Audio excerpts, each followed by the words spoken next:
Oke, baik. Saya mau ke Mas Sofwan kalau begitu. Apa yang dikatakan oleh Pak Sukamta ini menarik ya. Artinya bisa disimpulkan juga bahwa Israel saat ini mendapatkan lawan yang seimbang melawan Iran?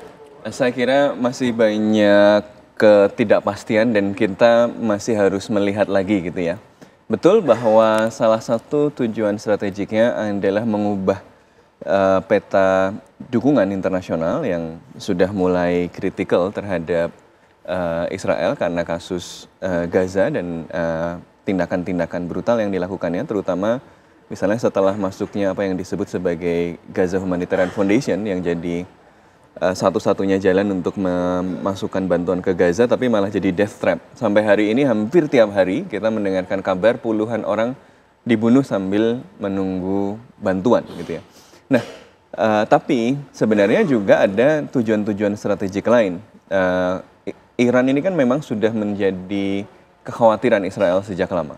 Sebagai sebuah entitas settler kolonial, ini kalau istilah akademisnya, dia itu hanya bisa bertahan dengan memastikan dia memiliki superioritas militer. Karena kalau dia tersaingi oleh kekuatan yang lain, eksistensinya terancam. Kenapa? Karena dia hadir di situ dengan memaksa dan mengusir orang. Jadi cara membuat orang menerima itu adalah dengan memastikan bahwa semua orang takut sama dia, gitu kan? Karena itulah, ketika ada sebuah entitas lain yang memiliki potensi untuk memberikan tantangan pada dominasi militer ini, ya dia merasa terancam. Karena itu sudah sejak lama.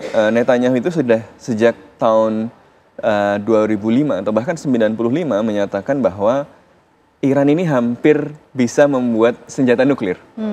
Jadi sudah lama itu mau dihentikan. Tapi kita harus ingat bahwa sebenarnya yang sudah punya senjata nuklir siapa? Israel. Walaupun dia secara sengaja mengatakan bahwa dia menyebarkan ambiguitas. Dia tidak membantah tapi juga tidak kemudian membenarkan. Tapi dari seorang whistleblower namanya Mordechai Vanunu, dia mengatakan bahwa Israel memang memiliki nuklir dan dulu dibangun dengan bantuan Prancis pada tahun 1960-an. Mereka memiliki 40 sampai 100-an hulu ledak nuklir. Nah, kenapa kemudian sekarang selain karena tekanan karena faktor Gaza tadi, kemudian faktor kemungkinan Amerika Serikat pulling out dari Timur Tengah, yang ketiga adalah memang Iran sedang melemah. Jadi kalau kita lihat selama ini Iran itu dua pilar kekuatannya adalah satu adalah program balistiknya, misilnya yang sekarang sedang kita lihat dioperasionalisasikannya seperti apa. Dan yang kedua adalah dia membangun aliansi dengan kelompok-kelompok yang kemudian nanti disebut sebagai axis of resistance atau poros perlawanan. Yang kalau dalam narasi barat seringkali disebut sebagai proksi-proksinya Iran. Walaupun mungkin hubungannya sebenarnya lebih kompleks. Tetapi ini yang kemudian selama ini dibangun oleh Iran dan sebenarnya melalui misil dan teknologi misil yang diproliferasikan pada axis of resistance tadi, baik yang ada di Hamas maupun kemudian Hizbullah dan Houthi, itu sebenarnya sudah terlibat di dalam perang shadow wars gitu ya sebelumnya. Nah, tapi dengan perkembangan selama 1,5 tahun lebih ini,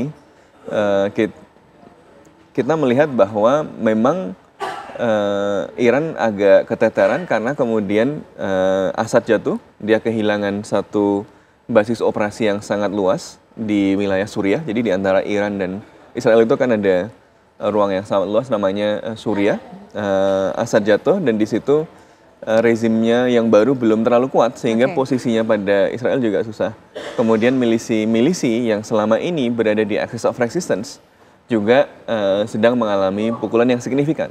Maka Israel secara strategik melihat bahwa kalau nggak sekarang, kapan lagi? Problemnya adalah kalau sekarang pun Israel tidak bisa melakukannya sendiri. Ada misalnya kalau tujuan strategiknya adalah menghabisi kapabilitas militer Iran, dia harus menghancurkan sebuah fasilitas yang namanya Fordo di bawah tanah, yang dia harus dihancurkan dengan bom 30.000 pound, bunker buster, yang itu cuma dimiliki oleh Amerika Serikat. dan dia cuma bisa di-deliver oleh pesawat B-2 yang juga cuma dimiliki oleh Amerika Serikat. Jadi tanpa Amerika Serikat ini nggak bisa.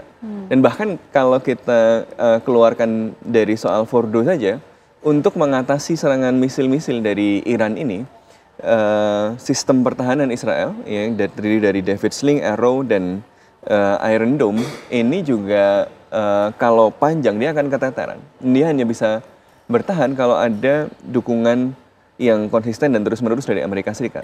Ini Amerika Serikat ini sekarang mengatakan tidak terlibat langsung, tapi sebenarnya Amerika Serikat sudah terlibat. Dengan apa? Dengan ikut menembaki misil-misil yang datang dari Iran tadi. Artinya Israel itu kalau sendirian itu akan kesulitan sebenarnya. Tapi di sisi lain Iran itu juga bukan dalam kondisi yang ideal. Maka ini kita melihat dua-duanya sama-sama apa ya, sok kuat. Tapi sebenarnya dua-duanya ini sama-sama nggak tahu juga apa ya, sama-sama tidak pasti juga. Jadi kita akan melihat mana yang omong besar gitu ya.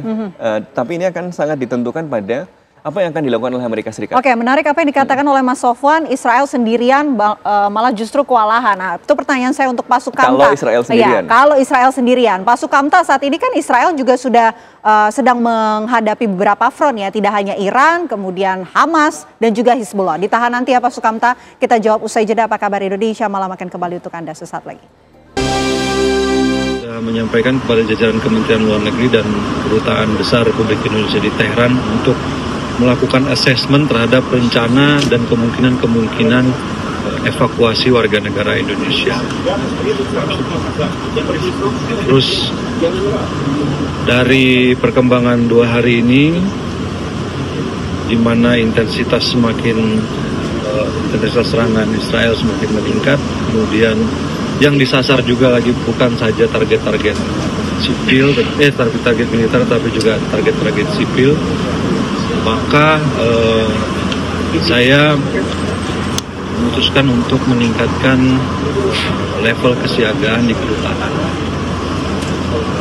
Iran, di kedutaan Teheran, jadi dari level siaga 2 ke level siaga 1. Kemudian mulai juga melaksanakan langkah-langkah kontingensi dan langkah-langkah evakuasi bagi warga negara Indonesia.